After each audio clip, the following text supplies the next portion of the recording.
Start करते हैं आज की वीडियो, जो कि है human resource development semester 4। DU की ऑफिशियल गाइडलाइंस भी इसके अंदर इंक्लूडेड है। सोल के बच्चे एनसी वेब और कॉलेज रेगुलर वाले सब लोग इसको फॉलो कर सकते हैं। बिना लाइक करे जाओगे तो पाप चढ़ेगा, क्योंकि बहुत मेहनत करी है मैंने इसके ऊपर बनाने में। ठीक है, तो लाइक, शेयर और कमेंट ये ज़रूर करके जाना, तीनों चीज़ें, क्योंकि तुम लोगों को कहना पड़ता है, तुम लोग अपने आप नहीं करते हो। स्टार्ट करें। और इम्पॉर्टेंट चीज़ ये है कि इसमें से ही आएगा मोस्ट प्रोबेबली। मैंने नहीं पेपर सेट किया, लेकिन मुझे लगता है कि जाएगी, गैस अच्छी जाएगी इसमें से। स्टार्ट करते हैं। Unit 1 introduction. यूनिट 1 में से बेटा 9 मार्क्स का आएगा आपका। ठीक है, ये ध्यान रखो, इसमें से 9 मार्क्स का आएगा।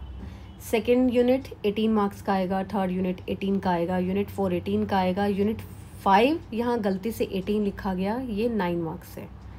ठीक है, 9 मार्क्स है। अब बचे हुए 18 मार्क्स कहाँ जाएंगे? वो जाएंगे आपके केस स्टडी में, जो कि कंपलसरी है। मेरे अकॉर्डिंग आपके टीचर्स ने ये आपको बता ही दिया होगा कि कंपलसरी है। अगर नहीं बताया है तो अब देख लो। वैसे बताया है टीचर्स ने कि कंपलसरी है नहीं, एक बार मेंशन जरूर करना कमेंट में। ठीक है, 2 शॉर्ट नोट्स 8 मार्क्स के। तो अब यहाँ जो 9 मार्क्स नंबर डिडक्ट हुए हैं वो आपके कंपलसरी केस स्टडी में और 2 शॉर्ट नोट्स में आएंगे। गाइडलाइंस के आगे कि ये कंपलसरी केस स्टडी आएगी 10 मार्क्स की, must be covered based on the topics 4 unit 4 and unit 5। लो जी, ये भी बता दिया कि कहाँ से आएगी। तो केस स्टडी 4 और 5 से कर जाना। केस स्टडी मॉडरेट साइज़ की होगी ताकि बच्चे समझ पाएँ। 2 शॉर्ट नोट्स होंगे 8 मार्क्स के। अटेम्प्ट एनी 2 करने होंगे, that is 4 marks each out of 4 from lower weightage units. अब ये लोअर वेटेज यूनिट्स क्या है? लोअर वेटेज यूनिट्स का मतलब जहाँ पे आपके कम मार्क्स आए हैं। तो यूनिट 1 मैं मान के चल रही हूँ और यूनिट 5 मान के चल रही हूँ कि यूनिट 1 और 5 में से आपको शॉर्ट नोट्स मिलेंगे। क्योंकि ये DU है तो कुछ भी हो सकता है, तो पढ़ लेना सारा का सारा। कभी फिर आके बोलो कि मैम आपने तो ये बोला था और ये तो नहीं आया, क्योंकि ये भी गैस ही है। चेंज कर लेते हैं कलर यहाँ। चलो, question 1 to 4 will have internal choice, will not more than 2 सब पार्ट्स। यूजुअली जैसे भी पेपर आता है इसका मतलब कि वैसे ही आएगा। क्वेश्चन नंबर 1 AB और करके चॉइस मिलेगी, फिर AB। ठीक है, ऐसे। Now what are the important question जिसकी आप वेट कर रहे थे, तो शेयर जरूर कर देना ये। ठीक है, define HRD and explain it's concept and components. जब भी कोई यूनिट स्टार्ट होता है ना, तो उसका जो फर्स्ट टॉपिक्स होते हैं उसमें से क्वेश्चन ज़रूर आता है। बेसिक क्वेश्चंस होते हैं और ये स्कोरिंग भी होते हैं। तो कॉन्सेप्ट लिखना, कॉम्पोनेंट्स क्या क्या है।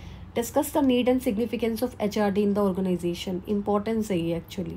ठीक है, ये इंपॉर्टेंस है। ऑब्जेक्टिव, इंपॉर्टेंस, सिग्निफिकेंस, ये सारी एक ही चीज़ होती है। Differentiate between HRM and human resource development. अब ये आया इंपॉर्टेंट क्वेश्चन यहाँ। ठीक है, तो ये इंपॉर्टेंट क्वेश्चन बनता है यहाँ से। Discuss the role of HR manager as an HR developer and explain elements of HRD climate और कल्चर। तो कल्चर वाले क्वेश्चन अगर आएंगे तो वहाँ पे भी आपका ये इंपॉर्टेंट क्वेश्चन बनेगा, सेम ही होगा। बात आती है प्रेजेंटेशन की, क्योंकि थ्योरी में मार्क्स तो नहीं आते ना, और अगर मार्क्स चाहिए तो आपको अच्छे से लिखना पड़ेगा, फ्लो चार्ट्स बना के, पूरा डायग्राम्स बना के हर क्वेश्चन में, तब डालो ताकि तुम्हें मार्क्स अच्छे मिले। आखिर मार्क्स के लिए कर रहे हो ना ये सब कुछ। Explain the concept of strategic HRD and it's objectives. Strategic HRD क्या है, उसके ऑब्जेक्टिव्स क्या है, HRD इंटरवेंशंस क्या है और क्या क्या यूज़ करना है इसमें। परफॉर्मेंस अप्रेजल, देखो ये HRM का है टॉपिक, करा हुआ है ऑलरेडी। पोटेंशियल अप्रेजल भी किया हुआ है। ट्रेनिंग सिस्टम डेवलपमेंट नया है, यूज इन द ऑर्गेनाइजेशन, ये करना पड़ेगा। Explain the process of performance appraisal with an example and discuss how differs from the potential appraisal. इन दोनों में क्या डिफरेंस है, ये HRM में भी आया था और यहाँ पे भी है। Now the next question, career planning and management is essential for long term survival. Discuss the statement and relevance for employees and organization.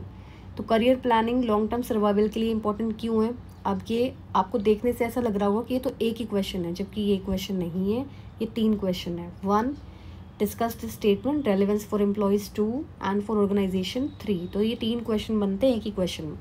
Mostly बच्चे क्या करके जाएंगे कि एम्प्लॉयज़ ऑर्गेनाइजेशन को एक करेंगे, उसके 4-5 पॉइंट लिखेंगे, ख़त्म करेंगे, चेकर आपके मार्क्स काट लेगा, फिर आप बाद में रोगे बैठ के कि कहाँ कटे नंबर, है ना।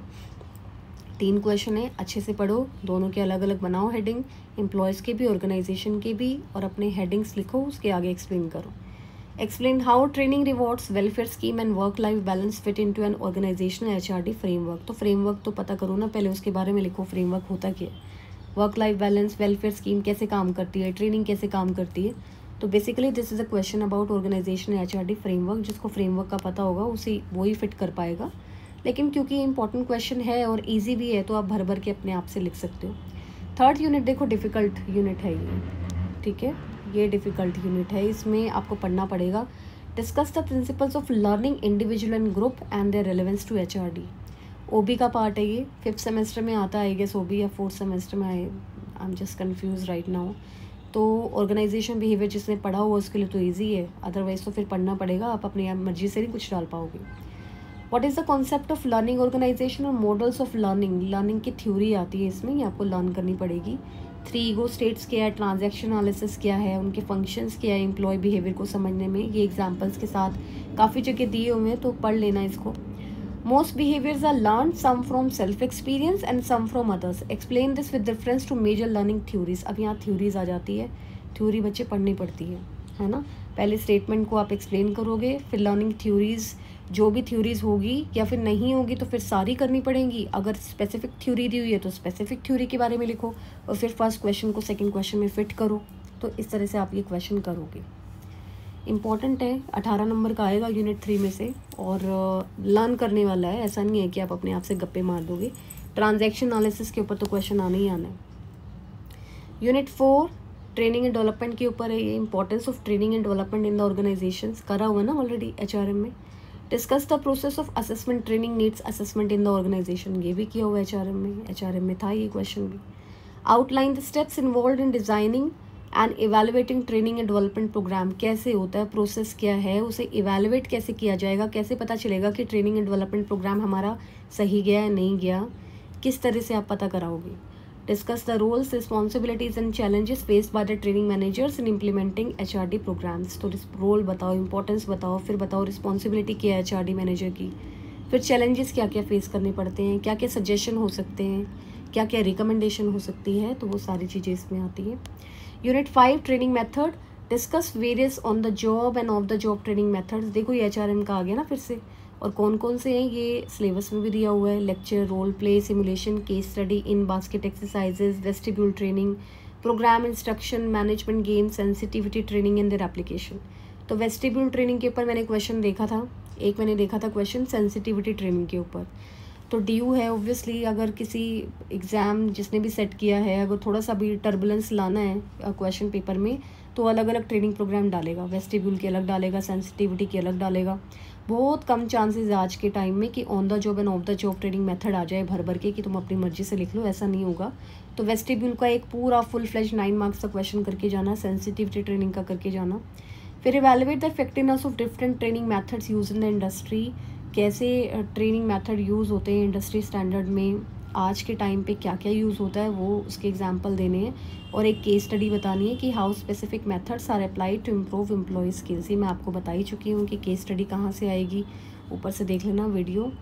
और एक बार बता देती हूँ दोबारा से कहाँ से आएगी केस स्टडी, यूनिट 4 और 5 में से, यानी कि training and development and training methods में। और आई गेस एचआरएम में भी ऐसे ही था कि इन दोनों यूनिट में से केस स्टडी आती थी। तो ये थे हमारे आज के important questions. Do like, share and comment and बस अच्छे से प्रिपेयर करो। All the very best. Thank you so much for watching. Thank you.